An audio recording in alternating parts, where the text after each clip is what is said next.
Welcome to our podcast on PBC versus PSC, Spotting the Differences. I'm Kris Bowlus, and I'm joined today with the expert Kris Kowdley to discuss a case. So Kris, let's dive right in. We have a 40-year-old woman who presents to you in clinic with fatigue, itching, and cholestatic liver tests. What's top of your mind in terms of differential, and how would you work this patient up initially? Yeah, so it's important to keep in mind that not every patient that presents with itching, fatigue, and elevated liver tests has a chronic autoimmune disorder. The most common is probably a drug reaction or some sort of acute intercurrent thing that may or may not be persistent. So I think one of the things that's important to keep in mind is this an acute or chronic thing? We've all seen patients that get referred for a possible diagnosis of PBC or PSC, and we look back at their labs, and 2 weeks ago they were normal.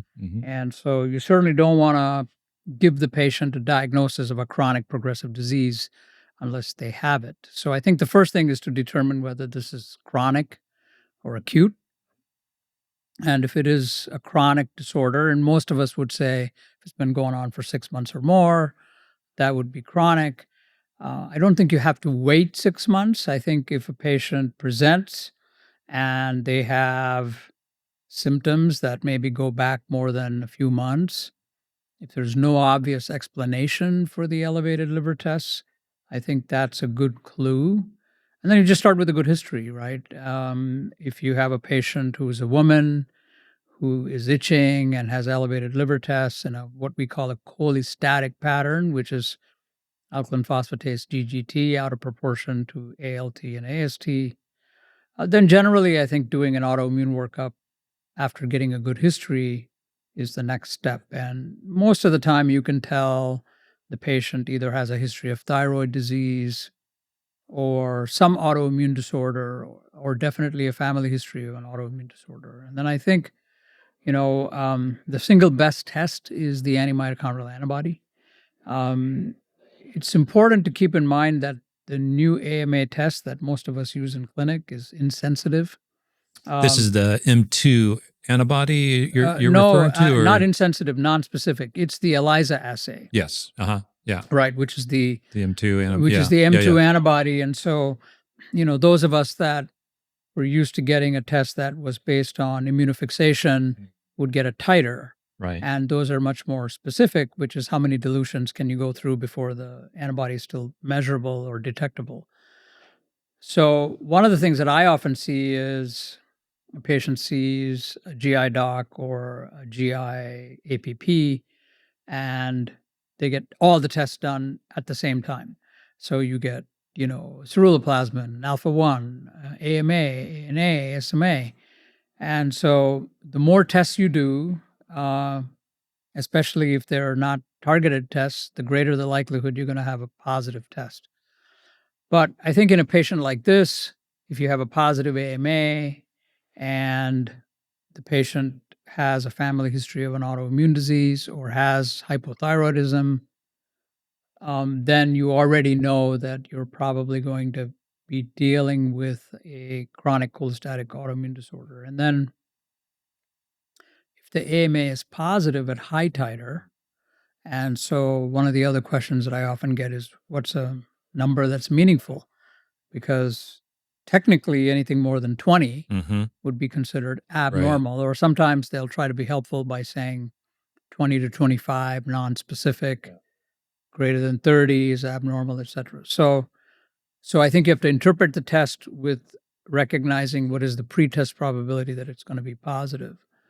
One thing that's important to keep in mind is AMA is usually not positive in PSC, but is positive in about 90% of patients with PBC. Right. So if you're going to do one test in a patient that you suspect with having PBC versus PSC, I would say the AMA would be the first test. So let me throw in a couple of wrinkles here. So I think what we see also commonly is a patient that maybe has MASLD, and they've got an elevated ALK phos that can be seen with that. And they have that AMA titer that's, say, 25, 27 in that indeterminate range. I find those to be somewhat challenging sometimes to sort out. Is there underlying PBC on top of their MASLD, and wondering if you have any insights of like, what would you do in a case like that? Yeah, that's actually more confusing than it may appear because, as you're alluding to, patients with fatty liver disease, or MASLD as it's called now, will often have itching, Mm-hmm. may have an elevated alkaline phosphatase, um, but usually not an isolated alkaline phosphatase. It's usually along with elevated liver enzymes.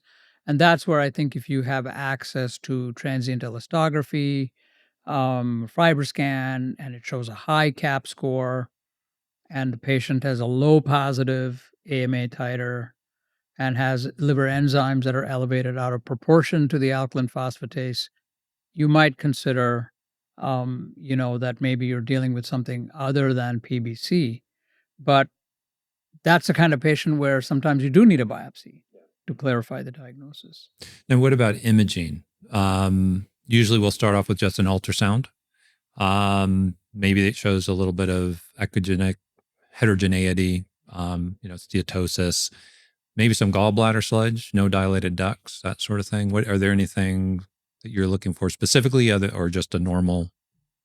Yeah, ultrasound can be very, very helpful, but can also be quite confusing and scary to patients because, as you know, when an imaging expert says liver is quote unquote fatty, infiltrated, um, they don't have the ability to detect fat. They have the ability to detect a liver that's echogenic. So I think the first thing for our audience is, if they say fatty liver on an ultrasound and they haven't done something special that measures attenuation to try and determine whether it's fat, all you have is an echogenic liver. By the same token, if the patient has what appears to be a nodular liver on ultrasound, our helpful radiologists frequently will say cirrhosis. And of course, the patient doesn't have cirrhosis. They just have a liver that appears somewhat irregular at the edges. So, ultrasound, I think, is very helpful in just at a very high level, ruling out dilated bile ducts. Um, I'm not even sure that ultrasound is that necessary if you have a strongly positive AMA. Do you still routinely do an abdominal ultrasound in every patient like this?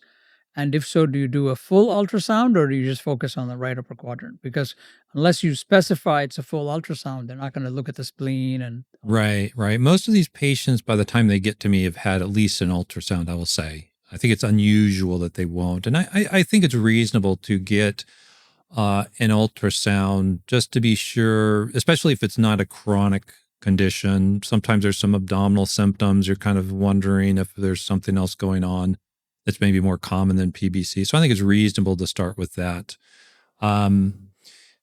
I do think that the full abdominal ultrasound seeing the spleen is helpful. But of course, then by the time we're doing imaging of that sort, we're probably also in our institution, FibroScan is done by the radiologist, so they do them together, or any kind of like shear wave elastography. I think trying to get that additional information you're talking about. But you're right, the ultrasound is not all that helpful, particularly if you're thinking about PSC. right. So I think the first point is that a strongly positive AMA in the right clinical context, and by strongly positive, I mean a number above 50, for example, um, especially if the patient has a predominant alkaline phosphatase, gamma GT elevation, and has symptoms like itching, and they have a history of thyroid disease. Yeah. It's PBC. The diagnosis of PBC in most cases is very straightforward, right? Right. AMA positive, elevated alk phos, you've got your diagnosis. Don't need a liver biopsy, right? We still see liver biopsies. There are conditions where we might do a liver biopsy in PBC when we're looking for overlap, particularly. But again, that's only if the alk phos is a couple hundred, probably, right? I mean, I don't know if you have a specific threshold, but Yeah, no, I don't. But I think certainly it would be much more cost effective to do a PBC panel before starting to go down the path of trying to think about PSC. Because you can now order a PBC panel, which is available in large commercial labs as a one test that gives you the PBC with the more specific antibody for AMA, gives you the disease-specific ANA, SP100 and GP210, which are specific for PBC. And we'll also give you an ANA and an anti-smooth muscle. So in one test, you can essentially confirm the diagnosis of PBC in the 97% that will have either a positive AMA or a disease-specific ANA. So then you're only left with considering the possibility of PSC in the remaining 3%. And then kicking back to you, let's say you have that 3% patient. What's your diagnostic algorithm? Do you then do an MRCP in every case? Do you look at the patient's history to see if they have inflammatory bowel disease? Would you consider doing a biopsy first? What's your next step for a patient that doesn't have a PBC autoantibody profile? Right. So I think if a patient has a history, obviously, of IBD, PSC goes straight to the top of the diagnosis. You're going to MRI, MRCP to make that diagnosis. If they don't have a diagnosis of IBD in this situation, doesn't mean they don't have quiescent IBD, so we have to be aware of that. It's a woman in their 40s. If it's younger than that, I'm definitely thinking about something else other than PBC, even a genetic cause. I'm probably going to go with the MRCP first in most cases because it's non-invasive. Even if my index of suspicion is that this is AMA negative PBC, I'm probably still going to go with an MRCP. I might even get some genetic testing done and then go to the biopsy. Biopsy is usually my last go-to. And I have to say that the number of AMA negative PBC patients I have now, I think it's getting smaller and smaller as we start finding these genetic variants. And you get these biopsies that aren't classic PBC. You don't see the floor duct lesions. You don't see granulomas. You see a little bile duct inflammation, injury. So I think there's some of these AMA negatives are actually something else. Yeah. So expand on that a little bit. We know that you can do a cholestasis panel and get 37 genes measured at one time. There are at least one or two vendors that can do that. The cost is, high, but not prohibitive. But then you're left with, trying to interpret a substitution that's of unclear significance, right? So, how do you incorporate? Do you use certain clinical criteria to do genetic testing for cholestasis? And if so, what would they be? Yeah, so it's usually those cases that are a little unusual, the AMA negative PBC patients, the small duct PSC patients without IBD, the patients that have a history of gallstone disease or parents that had, moms that had intrahepatic cholestasis of pregnancy. Those are all associated with these genetic forms. So there's something there. And you're right, you get these results back and they're not always interpretable. And so whenever I do any genetic testing, I preface it with the patient to say, number one, we might find some variants in genes that will explain your disease. We might find variants which we don't know what the significance of them are. And we might find no variants, but that doesn't mean it's still not a genetic condition. And having availability of genetic counseling if needed, I think is important. So I'm really looking for primarily ABCB4 variants, the PFIC variants, other PFIC associated variants, because we do know that these patients with what's thought of usually as pediatric disease can present in adulthood, even in the heterozygous state. And so those are the cases that we're kind of picking up through this genetic testing. It doesn't change the management, I would say, a whole lot. It does open up the possibility of IBAT inhibitors, which are indicated for this reason. So if you have that diagnosis, even as a clinical diagnosis and the patient's having itching, that's a possible therapy that would be different than if it's PBC or PSC. Yeah, so that kind of brings us to management and what options do we have for these patients. And I think I would agree exactly with your approach. It's kind of what I do. As we see more and more that from expert centers that are doing exome sequencing or next gen sequencing, we're starting to see a high rate, for example, of MDR3 variants. Yeah. And it's very likely that it's a tip of the iceberg type of thing. We have a lot of patients who have intermittent itching or have things that we used to call benign recurrent intrahepatic cholestasis.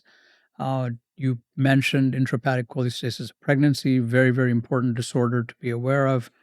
All of these have some implication with regard to either BSEP, MDR3, or some of these other transporters that may either affect the dynamics of bile acid transport or phospholipid transport, which is hepatoprotective. So I think I think we need to have a lower threshold for ordering these tests. But at the end of the day, the management is URSO and or an IBAT inhibitor. In terms of PSC, what's you've written about this? It's been a really influential paper. What do you do as far as surveillance and management in your practice? I had a policy that if a patient had cirrhosis, I would do an MRI with contrast every 6 months and an MRCP. I'm kind of questioning that now. For patients who didn't have cirrhosis, I came up with this alternate every 6 months alternating MRCP and ultrasound. I think ultrasound is very useful looking for gallbladder polyps because in a PSC patient, obviously, if they have polyps, you're going to do a cholecystectomy. But we also have the recent data from Scandinavia suggesting that the risk of treatable bile duct cancer is very extremely low. So what's your how do you teach your trainees and colleagues about surveillance in PSC? Yeah. So, of course, the whole reason why we're concerned about surveillance in PSC is the cholangiocarcinoma as opposed to hepatocellular carcinoma and cirrhosis. So once someone gets to cirrhosis, I do alternate the MRI with the ultrasound every 6 months to pick up those HCCs that can occur. With contrast. With contrast, yeah. I agree with you completely. I think, we wrote the guidance for ASLD on PSC and put in there the consider annual surveillance with MRI. And without contrast, the value of that is limited. It's not zero, but it's limited. But right after we wrote that, then a couple of papers came out, the one you referred to from Sweden, where they looked at 500 patients with annual MRIs for 5 years and found a very low yield of treatable cholangiocarcinomas. But there's retrospective data suggesting that surveillance does have some benefit in terms of survival after the diagnosis of cholangiocarcinoma. Now, that could be just survival bias influencing those results. So we're still left with not knowing exactly how beneficial these MRCPs are. There's also the thought of gadolinium accumulation in the brain after repeated MRCPs, and I think it's 6 is kind of the threshold where you start to see that. The clinical significance of that is unknown. It's not thought to be, nothing's been determined that it's clinically significant.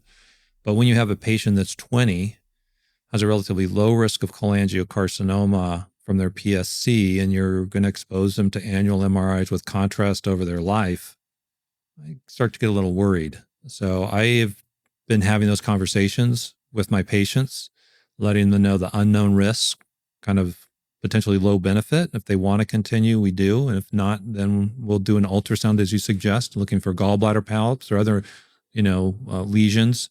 and maybe throw an MRI in there every few years or so. But it's really hard. It's a hard decision and not a lot of science to guide us at this time. Yeah, it's very challenging, isn't it? I think in terms of coming back to differentiating PBC from PSC, one of the things that's really useful as you get a lot of experience is pattern recognition.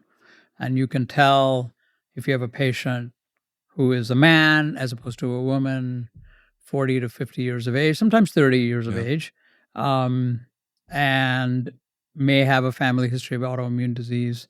And frequently, when you ask them, they will then volunteer that they've never had normal GI, bowel movements, but they've never been diagnosed. And then so you then have an opportunity. MRCP suggests PSC, diagnostic colonoscopy with biopsies. Now you've confirmed IBD. I think that's somebody I would feel very confident of the diagnosis of PSC. Whereas in the PBC patient, although occasionally they have IBD, and I've heard it stated to me that there are PSC patients who have a positive AMA, but I've never seen one.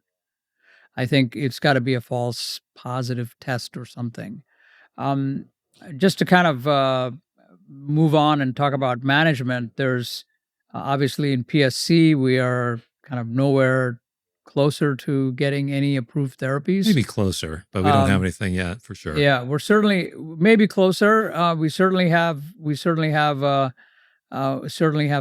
that have looked promising, but in terms of how to get a drug approved for PSC, still, I think not entirely clear. But it is clear that that is a huge unmet need in PSC because we have nothing that's been approved for PSC. But in contrast, in PBC, there's quite a lot to be excited about. Do you want to say a few words about kind of what the last year has? Yeah, so obviously this past year was really kind of exciting with the approval of elafibranor and seladelpar, to add to what we have, urso and obeticholic acid. And these are drugs that are well tolerated, very effective, and can help control symptoms too. Very safe. So I think the challenge for us now is to get more uptake and use of those drugs. I think there was a lot of hesitancy with obeticholic acid. And I don't know if it was safety concern or just not feeling comfortable with the drug. I'm hopeful that given that these drugs work through mechanisms we should all be very familiar with, they're well tolerated, there'll be more use of them in the PBC space because clearly, a third to or more of our patients would benefit from second-line therapy. And we can't just sit on a stable liver test. I remember seeing in the past, patients asymptomatic, liver tests are stable, but the alk phos is stable at 200, 300. That's not good enough anymore. That patient's going to develop cirrhosis likely in their lifetime. So we should be more aggressive in treating these patients. I mean, I think that at this point, since, certainly some people who are treating PBC may have been somewhat reticent because of confusing messages about the safety of obeticholic acid, which I believe, and I think you do too, is a safe medicine if used correctly. And if the patient is monitored appropriately. Of course, any drug can cause hepatotoxicity at any time. And so we have to be vigilant about that. But especially now that we have drugs that seem to not only improve biochemical response at a higher rate, but also ameliorate symptoms, there's no reason to hesitate to start second-line therapy. And certainly for patients, it's important to empower themselves to make sure that they're monitoring their labs because a difference in 1.5 times upper limit of normal to 2.2 times upper limit of normal may not seem that much. It could be 40 or 50 points on alkaline phosphatase, but when you look at the long-term prognosis for that patient, dramatically different. So I think one of the things that we need to continue to remind our colleagues is to have patients in some sort of recall system so they're getting their labs checked, and also tell the patients to be proactive and make sure they're getting their labs checked. Because a lot of times our patients with both PBC and PSC don't have symptoms, and they're busy. They have busy lives, and they don't want to bug us, and they may not be necessarily keeping a spreadsheet with their lab results. Some do, but many don't, and so it's really important for both a belt and suspenders that we educate the people who are treating them to not be cavalier about ignoring what might appear to be a, as you say, elevated but stable result, but also encourage the patient to be proactive and advocate for themselves. Yeah, to me, I think it's analogous to, leaving a patient with a total cholesterol of 250 or a blood glucose of 200, 250. They may feel fine and they look fine to you in clinic, but you wouldn't dare leave them alone and not intervene and treat that because long-term there are going to be complications. The same thing's true here. Patients may be asymptomatic, but to let them walk out with an alkaline phosphatase of 250, that's just not standard of care. So exactly. I think we get that message out to treat. I think, however, we can encourage a higher rate of follow-up monitoring, and then actionable intervention when there is something that should change our approach. That's critical. I think for a long time we didn't have anything other than URSO, and so we just hope for the best. Yeah. But we're not at that point anymore. It's also exciting because it also treats symptoms. So exactly. We used to reach around for all sorts of things to treat symptoms with particularly itch. And these drugs actually can really help our patients that itch. And we have the possibility of new therapies, hopefully in the near future as well, with the IBAT inhibitors that could address itch. So I think right now in the coming year to 2 years really look pretty promising for PBC. Yeah, I would agree completely. More work needs to be done in PSC. Hopefully we've provided some clarity on how to differentiate the two diseases with the AMA and appropriate imaging of the bile ducts to be the two most important first steps. And, hopefully people will not find it so complicated. Never. You make things crystal clear, Kris, always. At least they are in my mind. Well, great. Well, that's it for us. Thank you very much for joining.